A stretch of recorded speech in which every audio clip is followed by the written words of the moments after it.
Assalamualaikum everyone, welcome back to my channel. আমি Sunjida Nova. আমার আজকে টিউটোরিয়াল আমি ডায়োডের একটি ম্যাথমেটিক্যাল প্রবলেম সলভ করব, কিন্তু ম্যাথমেটিক্যাল প্রবলেমটি সলভ করার পূর্বে আমি ডায়োডের কিছু বেসিক কনসেপ্ট সম্পর্কে আলোচনা করব। একটা ডায়োডকে যদি আমরা সিম্বলের মাধ্যমে রিপ্রেজেন্ট করতে চাই, সেক্ষেত্রে আমাদেরকে এইভাবে রিপ্রেজেন্ট করতে হয়। অর্থাৎ আমাদের এই সাইডে যে টার্মিনালটা আছে, এই টার্মিনালটা হচ্ছে ক্যাথোড টার্মিনাল অথবা নেগেটিভ টার্মিনাল, আর ডায়োডের এই প্রান্তকে বলা হয় anode terminal, that means positive terminal. সিম্বলের মাধ্যমে একটি ডায়োডকে কিভাবে রিপ্রেজেন্ট করা হয় তা আমি কিছুক্ষণ আগে আপনাদেরকে দেখিয়েছি, বাট রিয়েল লাইফের ক্ষেত্রে ডায়োডগুলো হয় এই টাইপের। অর্থাৎ আমাদের এক্সপেরিমেন্ট করার সময় আমরা এই টাইপের ডায়োড ইউজ করে থাকি। আমি আমার আজকের টিউটোরিয়ালে মূলত কনস্ট্যান্ট ভোল্টেজ ড্রপ মডেলটা ইউজ করে একটি ম্যাথমেটিক্যাল প্রবলেম সলভ করব। বাট ম্যাথমেটিক্যাল প্রবলেমটা সলভ করার পূর্বে আমরা ডায়োড মডেলিং সম্পর্কে একটু জেনে নেই। In electronics, diode modeling refers to the mathematical models used to approximate the actual behavior of real diodes to enable calculations and circuit analysis. Different type diode modeling আছে ideal model, constant voltage drop model, piecewise linear model এবং exponential model. Suppose আমাদেরকে কোয়েশ্চেনে এই টাইপের একটি circuit diagram দিয়ে বলা আছে যে find I1, I0 and V0 used constant voltage drop or CVD model with VD0 equals 0.7 volt. এই ম্যাথটা স্টার্ট করার পূর্বে আমরা ফার্স্টে কনস্ট্যান্ট ভোল্টেজ ড্রপ মডেলের মেইন কনসেপ্টটা একটু জেনে নেই। The constant voltage drop model uses the fact that any forward conducting diode has a voltage drop that fluctuates in a rather narrow range, approximately 0.6 to 0.8 volt. In this model, we assume that the voltage is at a constant value of 0.7 volt. Constant voltage drop মডেলের প্রবলেমগুলো solve করার সময় আপনারা একটা জিনিস মাথায় রাখবেন যে কন্ডিশনটা কিন্তু অ্যাপ্লিকেবল হবে ফরওয়ার্ড কন্ডাক্টিং ডায়োডের ক্ষেত্রে। যেহেতু আমাদেরকে constant voltage drop model use করে এই ম্যাথমেটিক্যাল প্রবলেমটা সলভ করতে বলেছে, এই জন্য আমি ফার্স্টে অ্যাজিউম করে নিয়েছি যে D1 এবং D2 দুইটি ডায়োডই আমাদের ফরওয়ার্ড বায়াস। দেন আমি সার্কিটটাকে এখন রিড্র করব, অর্থাৎ আমি এখন ডায়োডটাকে 0.7 একটি ভোল্টেজ দিয়ে রিপ্লেস করব। এই ম্যাথসগুলো সলভ করার সময় আপনারা অলওয়েজ একটা জিনিস মাথায় রাখবেন যে এই সাইডের টার্মিনালটা অর্থাৎ ক্যাথোড টার্মিনালটা অলওয়েজ নেগেটিভ হবে এবং ডায়োডের এই প্রান্তটা অলওয়েজ পজিটিভ হবে। যখন আপনারা ভোল্টেজটা কানেক্ট করবেন তখনও আপনারা এই রুলসটা অ্যাপ্লাই করবেন, অর্থাৎ এই সাইডে আমাদের পজিটিভ টার্মিনালটা কানেক্টেড হবে এবং এই সাইডে নেগেটিভ টার্মিনালটা কানেক্টেড হবে। সেমভাবে D2 ডায়োডের ক্ষেত্রেও একই রুলস অ্যাপ্লাই করতে হবে, অর্থাৎ ব্যাটারির পজিটিভ প্রান্তটা আমাদের এই সাইডে কানেক্টেড অবস্থায় থাকবে এবং নেগেটিভ প্রান্তটা অপর দিকে কানেক্টেড থাকবে। এই পার্টটা যদি আপনারা কেয়ারফুলি একটু সলভ করতে পারেন তাহলে এর পরের স্টেপটা খুবই ইজি। তার কারণ হচ্ছে এখানে আমাদের দুইটি লুপ আছে, দুইটি লুপে আমরা জাস্ট KVL অ্যাপ্লাই করব। দুইটা লুপে KVL অ্যাপ্লাই করলে আমরা I1 এবং I0 এর ভ্যালুটা পেয়ে যাব। আর V0টা হচ্ছে আমাদের 15K অ্যাক্রসে ভোল্টেজ ড্রপটা। দ্যাট মিনস আমরা যদি I0টা ফাইন্ড আউট করতে পারি সেক্ষেত্রে আমরা খুব ইজিলি V0টা ফাইন্ড আউট করতে পারবো, কারণ 15K এর সাথে I0 এর ভ্যালুটা মাল্টিপ্লাই করে দিলেই আমরা V0টা পেয়ে যাব। এখন আমরা লুপ 1-এ KVL অ্যাপ্লাই করব।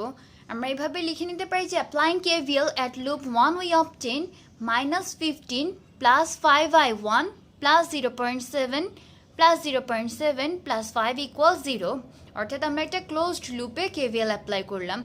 আমরা এখানে একটা ক্লকওয়াইজ ডিরেকশনে KVLটা অ্যাপ্লাই করেছি, এই জন্য আমাদের ইকুয়েশনটা এরকম চলে এসেছে যে -15 plus 5I1 plus 0.7 plus 0.7 plus 5 equals 0। Then finally calculate করলে আমাদের এখান থেকে I1 এর ভ্যালুটা আমরা পেয়ে যাব। আমাদের I1টা এসছে 1.72 মিলি অ্যাম্পিয়ার। এখানে কারেন্টের রেঞ্জটা মিলি অ্যাম্পিয়ারে আসার কারণ হচ্ছে আমাদের রেজিস্টারের ভ্যালুটা কিলো ওহমে দেওয়া ছিল। যদি আমাদের রেজিস্টারের ভ্যালুটা ওহমে দেওয়া থাকতো সেক্ষেত্রে আমরা I1টাকে পেতাম অ্যাম্পিয়ারে। আপনারা সবসময় এই ইউনিটগুলো একটু কেয়ারফুলি লিখবেন। এবার আমরা লুপ 2-তে KVL অ্যাপ্লাই করব। দেন আমরা লিখে নিব যে applying KVL at loop 2 we obtain -5 -0.7 plus 15 into I0 equals 0। Then calculate করলে আমাদের ভ্যালুটা চলে আসবে I0 equal to 0.38 milli ampere. অর্থাৎ আমাদের কোয়েশ্চেনে যে I1 এবং I0 এর ভ্যালুটা ফাইন্ড আউট করতে বলেছিল আমরা অলরেডি ভ্যালু দুইটা পেয়ে গিয়েছি। এখন আমাদের শুধুমাত্র V0 এর ভ্যালুটা ফাইন্ড আউট করা বাকি আছে। V নটটা হচ্ছে 15 কিলো ওহমের অ্যাক্রসে voltage drop, so we can write V not equal to 15 into I not. I নটের ভ্যালুটা আমরা কিছুক্ষণ আগেই ক্যালকুলেট করে রেখেছিলাম, দেন এখন আমরা ইকুয়েশনে বসিয়ে দিলে V নটের ভ্যালুটা আমরা পেয়ে যাব। V নট ইকুয়াল টু আমাদের এসছে 5.7 ভোল্ট। আমাদের I1টা যেহেতু পজিটিভ পেয়েছিলাম, দ্যাট মিনস আমাদের D1টা ফরওয়ার্ড বায়াস ছিল, বাট আমরা কিন্তু কোয়েশ্চেনের শুরুতেই অ্যাজিউম করে নিয়েছিলাম যে D1 এবং D2 দুইটাই আমাদের ফরওয়ার্ড বায়াসড অবস্থায় আছে। এখন এই জন্যই আমাদেরকে I2টাও যে পজিটিভ সেই ভ্যালুটাও ক্যালকুলেট করতে হবে। I2টা এই জন্যই ক্যালকুলেট করতে হবে যে আমাদের অ্যাজাম্পশনটা ঠিক আছে কিনা এটা প্রুভ করার জন্য। তো এখন আমরা যদি দেখি এই টোটালটাকে যদি আমরা সাম করি তাহলে আমাদের ভোল্টেজের ভ্যালুটা চলে আসবে 5.7 ভোল্ট। দ্যাট মিনস আমাদের এই নোডের ভোল্টেজটা হচ্ছে 5.7 ভোল্ট। এই নোডে আমাদের I1টা এন্টার করছে, এখানে যদি আমরা একটা I2 কারেন্ট কনসিডার করি দেন আমাদের I2 কারেন্টটা এই নোড থেকে লিভ করছে এবং I নট কারেন্টটাও আমাদের লিভ করছে। সো আমরা এখানে যদি একটা KCL অ্যাপ্লাই করি অর্থাৎ কারশফস কারেন্ট ল, দেন আমরা খুব ইজিলি I2 এর ভ্যালুটা পেয়ে যাব, কারণ অলরেডি আমরা I1 এবং I নটের ভ্যালুটা জানি।